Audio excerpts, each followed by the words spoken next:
बाल उड़ गए हैं, बाल झड़ गए हैं। प्रोमिसेस बहुत हैं कि आपके बाल वापस आ जाएंगे, लेकिन क्या रियलिटी ये है? इसके बिल्कुल विपरीत है।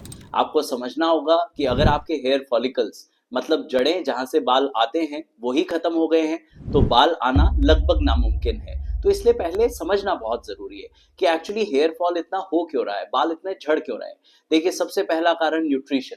अगर आप अच्छा खाना नहीं खा रहे हैं, जैसे proteins, iron, vitamin B12, vitamin D3, अगर ये आपके खाने में नहीं है, न्यूट्रिशन प्रॉपर नहीं है, तो स्वाभाविक ही आपके बाल झड़ेंगे और वापस आना तो लगभग नामुमकिन है।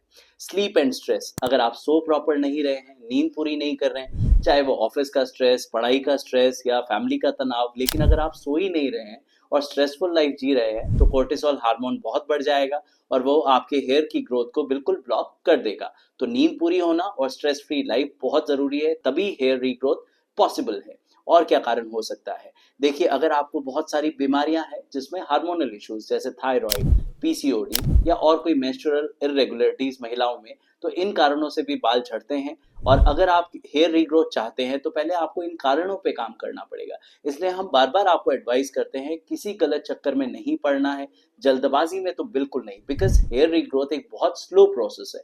तो सबसे पहले अपने डॉक्टर से मिलिए, कारण जानिए। बिना कारण जाने सिर्फ एक कमर्शियल्स देख लिए, इंस्टा फॉलो कर लिया और देख लिया अरे इनके बाल आ गए तो हमारे भी आ जाएंगे, और महंगी महंगी किट्स मंगवा ली, बिल्कुल नहीं।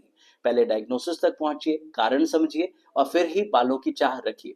तो हेयर रीग्रोथ पॉसिबल है, यस है, लेकिन बहुत स्लो प्रोसेस है। तो प्लीज समझदारी से काम लें, डॉक्टर से मिलें, स्वस्थ रहें, मस्त रहें।